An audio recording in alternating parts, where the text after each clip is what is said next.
kadang-kadang pelajar ni especially lah kan, orang muda, dia tak sedar yang dia ada masalah mental. Kau gila ke tidak kata. Dia black or white. Kau ni sihat ke tidak kan.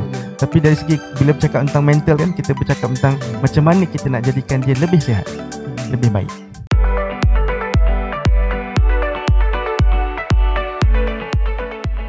Isu kesihatan mental bukanlah perkara baru. Kita dah lama dengar mengenai isu kesihatan mental ni. Tapi akhir-akhir ni maklumlah, sejak pandemik COVID-19 dengan perintah kawalan pergerakan PKP ni, makin ramailah di Malaysia yang stres. Yang stres tertekan. Jadi yang stres ni kalau kita lihat dalam Facebook, dalam IG, ramai yang mengatakan, ya Allah, stresnya work from home ni, stresnya belajar di rumah ni, adik bising, tak dapat nak fokus, internet pula sangkut-sangkut. Okay, jadi stres. Inilah yang dialami oleh sebahagian besar daripada kita yang sedang berada di dalam PKP ini. Yang pastinya bukan orang dewasa je yang mengalami stres ni, orang termasuk remaja, pelajar, kanak-kanak pun sebenarnya menghadapi stres. Tapi lazimnya kalau cakap stres ni, kita bayangkan orang dewasa, kerana orang dewasa kena dengan tanggungjawab kerja dan sebagainya.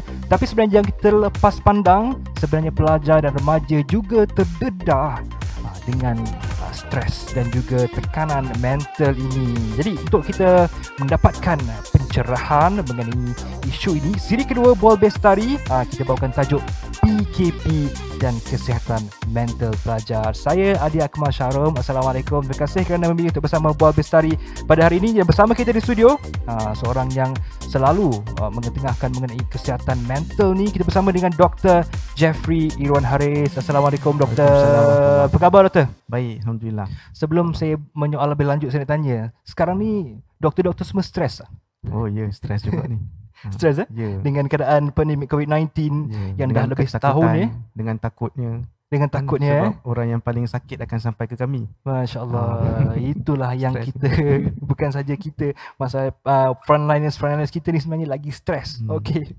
Baik Doktor, kita sering dengar pasal kesihatan mental kan Doktor. Daripada dulu lagi kat media banyak kesihatan mental tekanan. Jadi tapi sebenarnya ramai antara kita yang tak faham lagi apa maksud sebenar kesihatan mental. Mungkin Doktor boleh bagi pencerahan sikit. Kesihatan mental seperti mana kita ada badan kita yang kita nampak, bila kita ada luka, sakit, sakit pinggang, sakit tangan, demam, batuk, sesama, ini semua ialah masalah fizikal. Yang kita tak nampak ialah masalah mental. Itu kita punya yang akan mengganggu ataupun mengubah motivasi dalam hidup, cara kita berinteraksi, cara kita beremosi kan. Jadi mental ni, satu masalah dengan isu mental ialah orang tak perasan. Tak nampak. Kalau nampak. Sakit di tangan, luka nampak. Tapi ini di dalam minda kita. Dalam minda kita. Psychologically lah.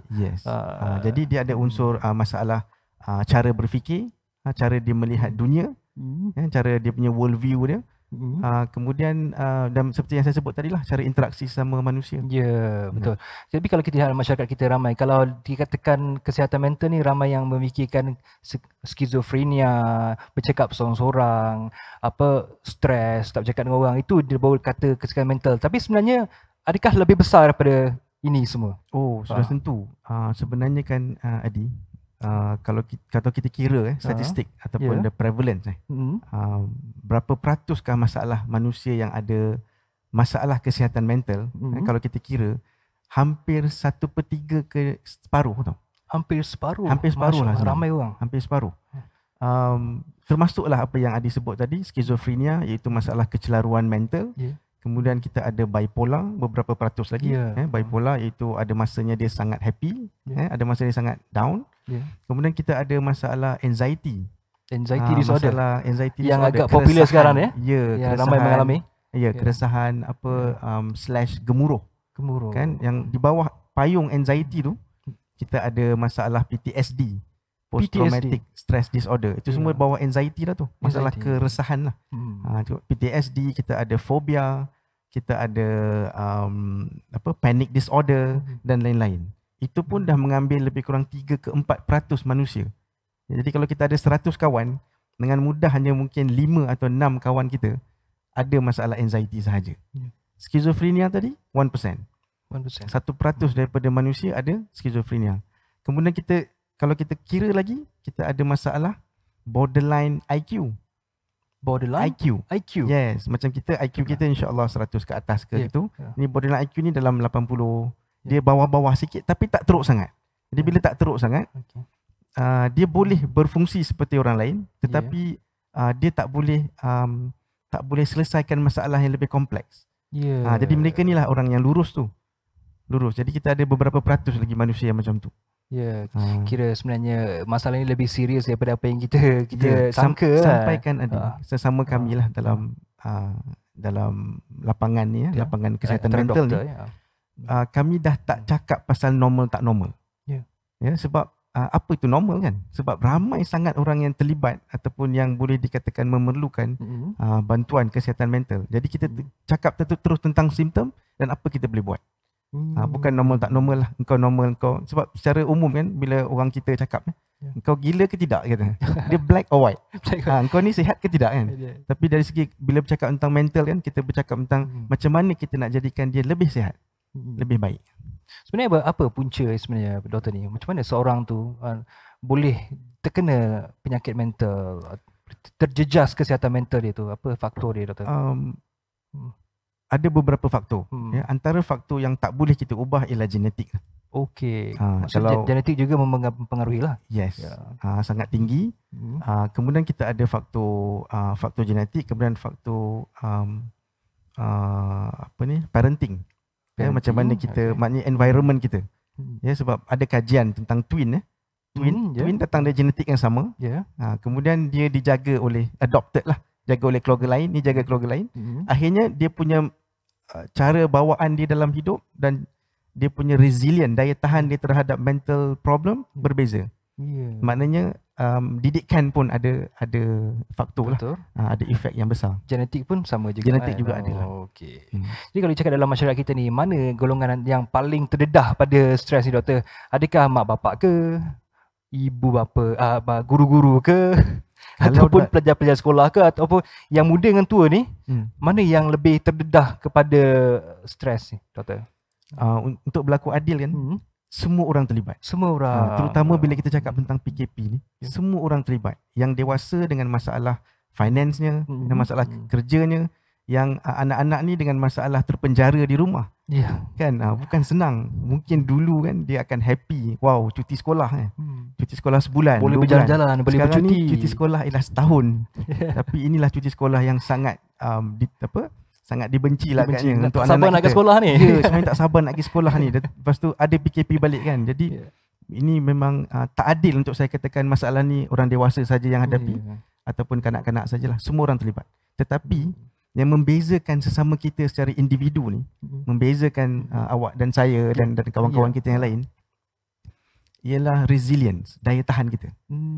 Daya tahan kita. Macam mana kita belajar dalam hidup kita sebelum ni, sebagai antidote lah ataupun immunization kita lah. Jadi kita ni dah vaccinated lah terhadap masalah ni. Jadi bila stres tu berlaku, kita punya tindak balas kepada stres tu berbeza-beza. Daripada kita menghadapi COVID ni kan, penyakit COVID, kita juga menghadapi penyakit lain ni, penyakit stres ni doktor. Jadi ada tak kes-kes yang doktor boleh kongsikan sikit, apa pengalaman-pengalaman yang doktor lihat, terutama dalam kalangan remaja dan pelajar ni ketika ini? Secara umum kan, kita dah jumpa anak-anak kita sendiri, adik-beradik, anak-anak saudara kan, memang semuanya komplain lah bila nak pergi sekolah ni. Yang dulunya tak suka sekolah pun sekarang dah komplain lah. Dia rindukan kawan-kawan dia. Tak apalah, kawan-kawan nakal pun tak apalah, dia nak pergi juga sekolah. Itu umum. Kemudian kes-kes yang khusus saya bagi contoh ialah seorang pelajar yang sedang menunggu menghadapi SPM. Dia komplain kepada saya, dia rasa macam nak bunuh diri. Allah. Rasa nak bunuh diri. Jadi saya tengah dalam proses bercakap dengan dia lah. Sebab bukan mudah kita nak refer orang tiba-tiba kan sekarang ni. Jadi ini memang perkara yang serius. Malahan statistik menunjukkan yang kadar bunuh diri lebih tinggi tahun lepas berbanding tahun 2019.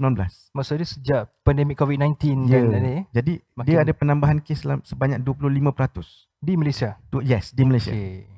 Kalau dulunya 180, sekarang kita dapat 250 macam tu. Masya-Allah. So memang ada peningkatan. Ada peningkatan. Dan belum dikira tahun 2021 ni. Sebab biasanya stres ni lah accumulated. Dia makin bertambah, lagi teruklah keadaan dia. Ya. Tadi awal tadi saya ada kata ada ramai antara kita yang meluahkan perasaan dekat FB, dekat IG, ada yang orang kata meroyan lah di FB, IG. Adakah ini satu pada pandangan doktor lah kan? Doktor rasa okey tak kita buat meluahkan perasaan, stres ni di laman sosial ni? Baik. Doktor. Dia ada baiknya dan ada juga ada buruknya. baik ada buruk dia. Ya, baiknya ialah kalau dulu orang terpaksa simpan dan pendam dalam diri dia dan tulis dalam diary mungkin, tapi tak ada respon kan. Tapi yang baiknya sekarang dia boleh buat status dalam Facebook, oh stresnya aku katanya. Stres hari ni. Jadi kawan-kawan ni boleh kata, "Woi, kenapa?" Ada support yang lain ada lah. Ada support lain. "Woi, kenapa kau okey tak?" Lepas tu sekurang-kurangnya ada kawan yang lagi proaktif tadi. Dia kata apa? Aku hantar kau kopi. Dan dia buat delivery. Untuk sedapkan hati. Jadi dia pun buat status yang seterusnya, alhamdulillah, terima kasih ada yang ingat, masih ada yang ingat. So itu ialah kebaikan social media. Ya, kita boleh reach out dan at least boleh cakap. Tak baiknya apa tu Adi? Tu message yang nombor 3, nombor 4, nombor 5 yang lain ni, apa dia? Alah, kau ni asyik stres je. Tak habis-habis stres. Ini buat-buat ke ni, nak perhatian ke ni? Nak perhatian lah tu. Jadi itu tak bagusnya. Jadi dia ada baik dan tidak baik. Dia ada baik dan tak baik. Jadi ya, kadang-kadang yang beri nasihat tu ada yang betul-betul genuine, betul-betul ikhlas. Ada pula yang kadang-kadang yalah niat tu tak tahu kan. Betul. Dia sendiri pun dalam stres. Dia marah dengan orang lain yang tunjukkan stres. Aku lagi teruk katanya. Ya, betul lah. Kalau maksudnya nak jumpa kaunselor pula dengan keadaan COVID-19 yang tak boleh susah kan. Jadi jawapannya boleh di media sosial. Jadi kena hati-hati lah doktor Dia kena hati-hati lah dengan kadang-kadang kawan-kawan ni dia makin buat kita stres pada juga. Dia menambah stres kita. Baik. Secara umum lah doktor melihat keadaan ni makin serius. Penyakit mental ni semakin serius, dan kalau kita kaitkan dengan bebanan, contohnya beban kerja kan, bebanan work from home, ataupun bebanan perubahan culture dalam hidup kita ni kan, yang pelajar pula kena belajar dari rumah, macam mana perubahan-perubahan dalam hidup ni yang membawa kepada stresnya ya Allah hidup ni. Kerana nak biasakan tu. Betul. Untuk jadi pelajar sahaja di zaman ini kan, pelajar je. Kita lupakan COVID-19 sekejap, lupakan PKP.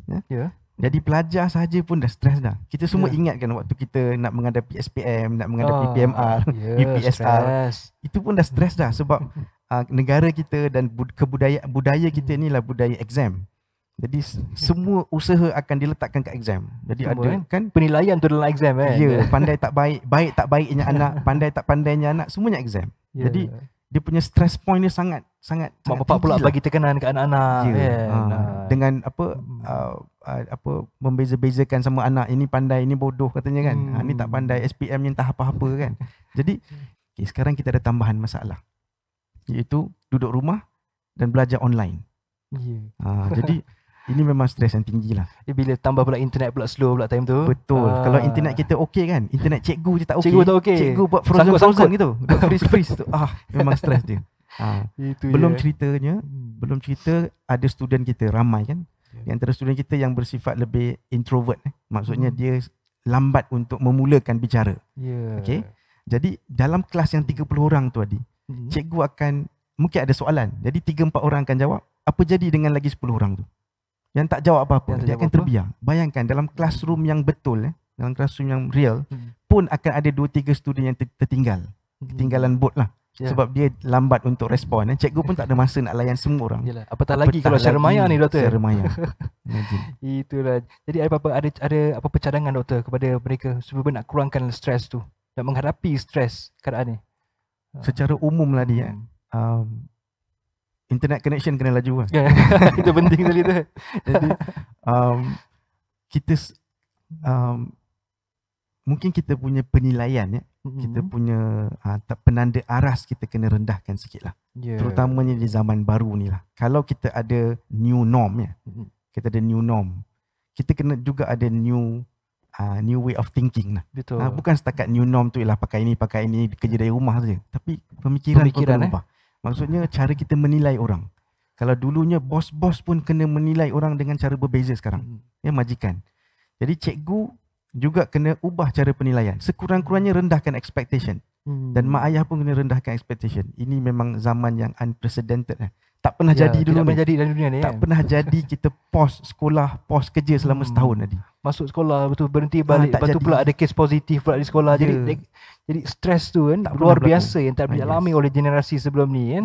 Yeah. Jadi itulah antara yang perlu kita fahami doktor kerana antara yang menyebabkan stres adalah tekanan dan juga ekspektasi yang terlalu tinggi. Baiklah, kalau kita lihat di Malaysia kan, kalau di luar negara, kalau secara roughly lah kita lihat dia orang lebih serius memandang kesihatan mental ni. Betul tak? Betul ke doktor? Di luar negara, contohnya negara barat lah. Ya, secara umum betul.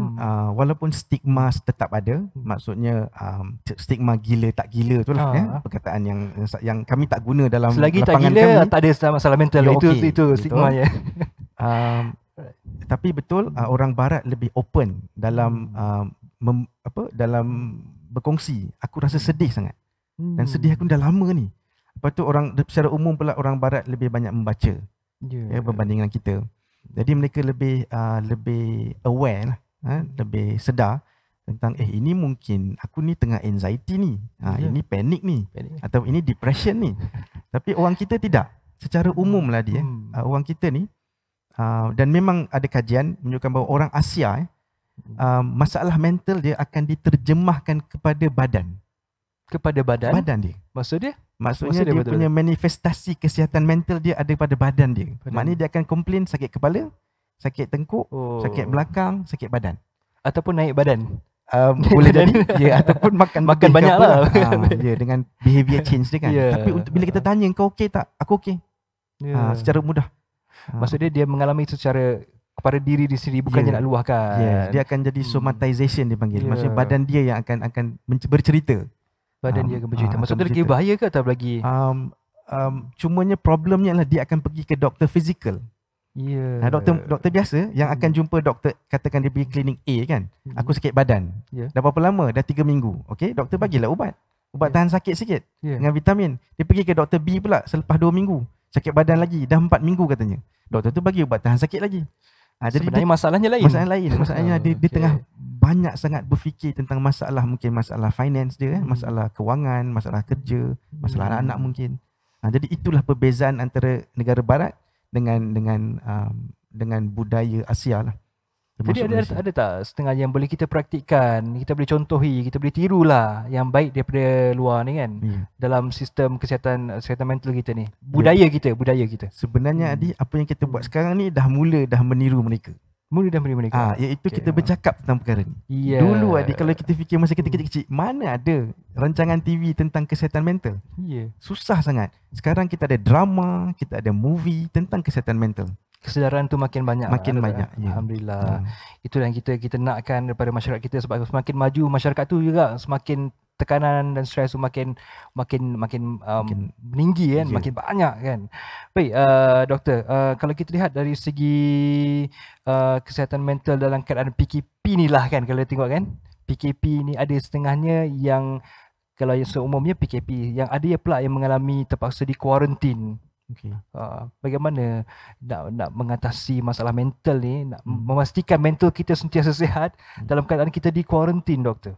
10 hari, 2 minggu.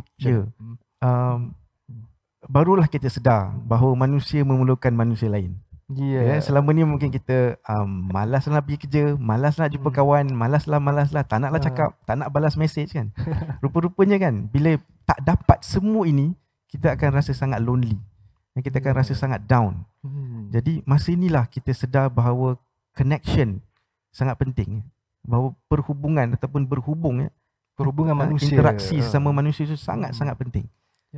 Sebab manusia ni memang dipanggil a social being. Kita memang suka bersosial sebenarnya. Walaupun kita rasa kita tak nak. Tapi komen, respon daripada kawan tu penting untuk kita.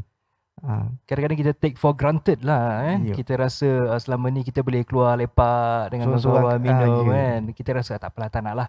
Tapi bila sekarang dah tak boleh, barulah kita rasa alamak rindunya nak pergi lepak-lepak, minum dengan kawan kan, duduk kat restoran dan sebagainya, pergi tengok wayang ke apa kan. Jadi itulah antara benda perkara yang sebenarnya berharga tapi kita tak hargai sebelum ni. Selama ni. Bila dah jadi macam ni, dah kena PKP ni, barulah kita rasa perkara tu penting bagi kita. Doktor, bagi ibu bapa pula macam mana peranan ibu bapa ni boleh lakukan, ambil peranan untuk memastikan yang anak mereka ni tak mengalami masalah mental. Baik, seperti yang saya sebut tadi, rendahkan expectation kita. Ya. Bila rendah expectation, kita akan jadi lebih kind, kita akan jadi lebih baik sesama sendiri. Kita akan boleh menerima perbincangan yang mungkin tak selesa. Anak kita akan mungkin cakap, boring lah baba kan, boring lah mama kan. Mungkin kita akan cakap jawapan biasa orang Asia, engkau kira kau punya boring je, kau boleh main game kan. Kan kau main game aja tiap hari kan. Kita marah dia. Sebenarnya apa lagi yang dia boleh buat selain daripada main game? Dia kat rumah kan, kat rumah dengan berapa meter kali berapa meter je. Habis belajar main game lah. Apa lagi dia nak buat kan? Kita nak pergi padang tak boleh, nak main dengan kawan tak boleh kan. Akhirnya dia main game. Tapi kita pula pressure dia lagi. Kau ni tak ada kerja lain, main game je. Kita nak suruh dia buat apa? Cat rumah ke? Kan. Jadi sebab kenapa tau kita dapat respon-respon yang macam ni? Mak ayah pun rasa stres. Kan mak ayah pun rasa stres dengan tempat kerja dia. Stres ni boleh transfer. Dia tahu. Kita stres, kita membuat orang lain stres kan? Oh, you know what Adi? Sampai ada satu teori garbage tau. Teori? Garbage. So sampah. That means I take garbage, I will pass to you the garbage, and awak pass kepada orang lain garbage. Jadi saya marah ni. Hari ni saya marah, saya jumpa awak. Entah engkau ni apa, baju tak cantik apa-apa, sebab saya marah. Okay. Dah pass to you kan? Okay. Mesti ada efek kepada you. So now saya pula marah orang lain pula. Pass somebody else. Cari pasal dengan orang lain pula. Oh, inilah dia macam boleh berjangkit macam COVID-19 jugalah. Macam COVID-19 ya. Okey doktor, antara pelajar sekolah menengah, sekolah rendah dan juga IPT ni, pada pandangan doktor mana yang lebih terkesan dengan stres akibat PKP ni doktor? Mungkin secara umum lebih dewasa kita lebih daya tahan kita lebih tinggi lah. Jadi budak-budak universiti ni patutnya lebih matang strong lah, lebih matang, boleh faham apa masalah virus dan kenapa kita buat semua ni. Tapi bila kita tanya kat budak-budak apa tadika standard darjah 1 darjah 2 kan, sekolah rendah, mungkin dia masih tak faham lagi kenapa perlu jauh sangat kan, kenapa perlu lama sangat kan, kenapa tak selesai lagi, bagi je lah ubat katanya kan. Bagi je lah ubat kan. Anak saya kata, baba kan doktor, rawat je lah orang. Rawat je lah orang. It's not easy kan. Jadi secara umum memang budak yang lebih dewasa lebih bagus. Tetapi kan akhirnya dia akan berbalik kepada individu, iaitu daya tahan individu tu kepada masalah. Seperti mana kita ada daya tahan terhadap penyakit, terhadap jangkitan, begitu juga kita ada daya tahan terhadap penyakit mental ataupun masalah mental. Ya, itu dia. Baiklah, kita sebenarnya ada satu VT, temu ramah orang ramai mengenai pendapat mereka tentang PKP dan kesihatan mental pelajar ni. Tadi kita tengok sama-sama. Sekolah yang normal, mereka boleh bertanya. Jika tak tahu soalan yang ditanya oleh, yang diberikan oleh guru, mereka boleh bertanya kepada rakan kelas, boleh bertanya kepada guru secara direct. Tapi sekarang dia terpaksa tunggu parents dia balik untuk tanya kan. Kadang-kadang tempoh yang singkat dia menyoal kepada cikgu pun satu cabaran juga pada anak-anak, dan saya rasa walaupun ini adalah satu kaedah baru pembelajaran, tapi dia tetap ada cabaran, dan ibu bapa pada pendapat saya perlu ambil tahu keadaan anak-anak. Bukan sekadar kita melepaskan kepada guru, kita walaupun ada juga ibu bapa yang kena keluar bekerja, balik tu kena tanya. Main game melalui tablet ke apa ke pun dapat mengurangkan tekanan. Walaupun dia orang tak dapat keluar, tapi dia orang still boleh main game dengan kawan-kawan, tapi secara online. Dan cara ni pun saya lihat lebih berkesan, lebih baik, sebab anak-anak lebih selamat duduk di rumah, bermain game. Stres sebab PKP ni, saya rasa banyak benda yang boleh dibuat sebenarnya di rumah, aktiviti yang boleh dibuat. Ada banyak aktiviti yang cikgu buat dalam bila dia bertemu dengan pelajar tu melalui Google Meet ataupun kerja-kerja rumah yang dimasukkan dalam Google Classroom tu. Jadi kalau tak dipantau dengan betul, memang anak-anak akan rasa sedikit stressful lah.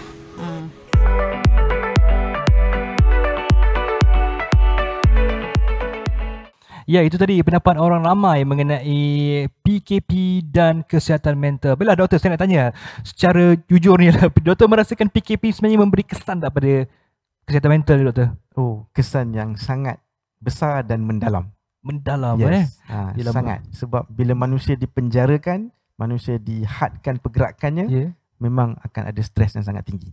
Walaupun PKP ni saya memang banyak bermanfaat, tapi sebenarnya dia juga ada juga kita kena seolah-olah kita sekarang tengah balance antara kesihatan fizikal dan kesihatan mental. Ya. Betul tak? PKP ialah untuk kesihatan fizikal kita, iaitu kita tidak dijangkiti, tidak kurang kematian dan sebagainya, tetapi dia tengah menyebabkan masalah satu lagi, iaitu kesihatan mental. Dia nak balance ke tu bukan senang tu doktor Dia nak kesihatan, nak elakkan COVID ni merebak ke ataupun nak berkorban lah. Kita terpaksa berkurung di rumah sementara. Baiklah. Doktor, masalah yang sering Datuk kita hadapi juga sebenarnya doktor. Kalau kita lihat kadang-kadang pelajar ni especially lah orang muda, dia tak sedar yang dia ada masalah mental. Dia tak sedar pun. Dia rasa benda tu normal. Ada tak berlaku kes macam ni doktor? Ya, sebenarnya memang masalah kesihatan mental di kalangan anak-anak di kalangan pelajar ataupun sesiapa saja di bawah umur agak sukar untuk dikenal pasti. Satunya sebab dia tak cakap. Ataupun dia tak ada perkataan pun nak cakap. Dia tak faham kemurungan. Dan dia jaranglah ada budak yang boleh cakap, saya sedih hari ni. Yang dia tahu, saya marah dengan baba dia, saya marah dengan maknya sebab tak dapat kereta dia kan, tak dapat kereta kontrol dia, dan tak dapat makan aiskrim tu je. Dia menangis gitu kan. Jadi sebab tu bila dikaji kan, apakah cara kita nak kenal pasti sama ada mereka ni memerlukan bantuan atau tidak, di antara simptom yang disebut ialah irritable. Itu dia cepat marah. Jadi remaja ke bawah ni, bila dia cepat marah, cepat menangis, cepat ni, perubahan sikap lah secara umum, maka kita kena beri fokus lebih sikit apa sebenarnya masalah dia ni. Tapi kalau setakat marah sekejap kan, dalam 1 hari 2 hari, it's okay. Lah, tapi kita cakap tentang seminggu 2 minggu ni, lebih dari 2 minggu. Lebih daripada 2 minggu, seminggu 2 minggu dan jangka masa yang panjang. Itu dapat lihat. Jadi, selain tu daripada marah, selain tu ada lagi ciri-ciri yang kita boleh kena pasti ni sebenarnya ada masalah diam. Pendiam. Jadi diam. Ini biasanya diam ni akan berlaku dekat yang umur belasan ni. Dia berkurung dalam bilik, di mana sebelum ni dia tak minat pun nak berkurung dalam bilik. Tapi ini satu perkara yang baru. Jadi secara umum kan Nadia, apa sahaja perubahan sikap, perubahan perangai perlu diberi fokus. Perubahan karakter dia yang dapat kita lihat kan, something yang tu ialah trigger-trigger yang perlu kita fahami, especially pada ibu bapa dan juga guru juga kan, kalau dapat tengok pada anak murid mereka, insyaAllah. Jadi macam mana cara terbaik sebenarnya nak mengatasi masalah mental dalam pelajar ni? Ialah tadi doktor dia kata kadang-kadang tekanan yang diberikan, harapan yang diberikan terlalu tinggi, nak kena straight A sebagainya. Tapi kadang-kadang faktor tu lebih luas daripada tu rasanya. Faktor stres kadang-kadang bukan sebab tu je, mungkin disebabkan tekanan daripada rakan-rakan sebaya dan sebagainya. Jadi macam mana pula nak mengatasi masalah yang lain-lain ni? Faktor-faktor tekanan daripada faktor yang lain. Kurangnya perhatian daripada orang yang dia individu itu anggap penting. Itu perhatian satu faktor yang tinggi untuk kanak-kanak. Sebab tu ada kanak-kanak yang jadi nakal hanya untuk dapat perhatian. Dia bukan minat sangat nak jadi nakal tu, tapi dia minat perhatian tu. Dengan cara tu je dia dapat perhatian mak bapak. Baru mak bapak dia setengah jam duduk dengan dia marah. Sebelum ni 5 minit pun tak boleh duduk dengan dia. Jadi perhatian ni satu perkara yang penting lah pada pendapat saya. Perhatian satu benda yang daripada kita lepas orang pandang. Yang signifikan, orang yang penting untuk dia. Kadang-kadang kita sibuk dengan mak bapak, sibuk dengan kerja, sibuk dengan itu, dengan phone dan sebagainya kan. Tapi hari kita lupa sebenarnya yang anak-anak kita juga, termasuklah yang remaja perlukan kita punya perhatian, perlukan ibu bapa, perhatian ibu bapa, insya-Allah. Jadi doktor, sekiranya lah kan perkara ni, maksudnya seorang pelajar tu dah mengalami tekanan mental, tak dapat diatasi ataupun mak bapak tak perasan pun dan dia pun diam je. Dan sekarang ni sekolah pun tak pergi, mungkin dia duduk dalam bilik je belajar online. Jadi kalau dia biarkan tanpa sebarang intervention, apa akan berlaku? Okey, kesan jangka masa pendeknya kalau dibiarkan orang ni sakit, sakit tanpa dirawat lah kiranya. Kesan jangka pendeknya ialah akan ada, tak boleh tidak, mesti akan ada krisis rumah tangga. Sebab daripada 3-4 anak dalam rumah kita ni, kalau ada satu orang yang mula buat hal lah, contohnya dah tak nak dengar kata mak ayahnya, dah mula memberontak kan, dah mula ganggu adik-adik dia kan, sebenarnya itu satu manifestasi jiwa dia tu, dia ada masalah tu, cuma dia tak pandai nak cerita. Jadi dia akan mengakibatkan ibu bapa pula bergaduh kan. Jadi penting untuk kita cepat-cepat mengatasi masalah kalau ada. Jangan ambil enteng dengan masalah stres ni, kerana kalau kita tak atasi awal-awal, dia boleh membiak, merebak macam kanser. Jadi doktor, sebagai konklusinya pada perbincangan kita dekat setengah jam ni doktor, konklusinya apa mesej doktor kepada penonton-penonton kita, khususnya kepada golongan remaja, apa yang perlu mereka buat supaya mereka ni kesihatan mentalnya sihat? Baik. Bagi orang yang rasa dia tengah menghadapi stres yang dia tak dapat nak handle, tak dapat nak uruskan, dia mesti mengaku. Mengaku dulu. Jangan denial. Jangan deny. Jangan rasa macam aku boleh kot, ataupun malulah nak cakap. Aku dah lelaki. Simpan ya. Aku dah lelaki umur 18 tahun, 17 tahun. Takkan aku tak boleh kontrol macho dia tu lah. Takkan aku nak menangis kan. Takkan aku nak menyerahkan lah. Jadi kita kena berani. Ni pun berani juga Adi. Berani mengaku kalah. Aku tak mampu dah ni. Okay. Bagi orang lain, orang sekeliling pula, bukalah mata. Tengoklah apa perubahan-perubahan sikap di kalangan anak-anak kita, di kalangan student kan. Bagi cikgu, lihat juga. Mungkin dia punya prestasi dia makin menurun dan sebagainya kan. Secara umum kan, semua orang kita kena jadi lebih kind. Kita kena jadi lebih baik. Sebab tak pernah berlaku dalam hidup kita ni semua yang hidup sekarang ni. Berlaku ada pause dalam hidup kita selama setahun. Tak pernah lagi 2020 dah lepas dah. Seolah-olah macam 2020 tu tak jadi. Apa yang berlaku kat situ tak ada. Duduk rumah je. Kan hampir nothing happen. Kecuali stres je. Jadi bila kita tengah melalui satu zaman yang tak pernah kita lalui, kita juga kena berfikir dengan cara yang tak pernah kita fikir. Jadi ubahlah cara fikir kita, ubah cara kita mengharap kan. Jadi anak-anak harapannya kepada mak ayah pun kena ubah. Janganlah tekan sangat. Contohnya mak ayah punya kerja dah berkurang, gajinya kadang-kadang 30% dah kurang tu kan. Ada yang setengah kan. Ada yang tak boleh. Ada yang dipaksa ambil cuti dulu tanpa gaji dan sebagainya. Begitu juga mak ayah kepada anak-anak, expectation kita kena rendah. Dan ini juga sepatutnya sampai kepada guru-guru. Tapi guru-guru pula di-pressure oleh pihak atasan. Iaitu kecemerlangan sebagainya. Kecemerlangan sekolah. Jadi sekolah pula ada dia punya competition sesama mereka. Sesama cikgu matematik dengan BM nak gaduh kat ni. Jadi sesama sekolah pun nak bercompete, nak bertanding. Jadi kalaulah kita masih dengan sifat bertanding kita ni, maka sebenarnya kita akan kalah. Kita kena berhenti bertanding dalam bab-bab ni sekarang ni. Sekarang ni ialah tentang compassion. Tentang sayangi diri dan sayangi orang di sekeliling. Inilah zamannya. Inilah keadaannya. Kita perlu bertindak bersama. Kita jaga kita. Bukan saja dengan pandemik COVID-19 tapi juga dengan isu kesihatan mental ni. Kerana kalau tak dijaga betul-betul, dia boleh juga menjadi parah dan memberi kesan kepada kita dan kehidupan kita dan kualiti hidup kita bersama. Baik, terima kasih doktor kerana bersama dengan Bual Bestari pada episod kali ini. Alhamdulillah banyak banyak input-input yang telah diberikan oleh doktor yang dapat kita aplikasikan dalam kehidupan kita. InsyaAllah semoga kita dapat menjadi membina kehidupan yang lebih positif bersama-sama. Dengan itu insyaAllah kita akan bersama lagi dengan edisi seterusnya Bual Bestari. Terima kasih sekali lagi kepada Dr. Jeffrey. Alhamdulillah. Okay. Dan jangan lupa like, share Bual Bestari melalui Instagram, Facebook dan YouTube GPS Bestari, Sinar Plus dan juga Sinar Harian. Saya Adakman Syarum. Assalamualaikum warahmatullahi wabarakatuh. Jumpa lagi.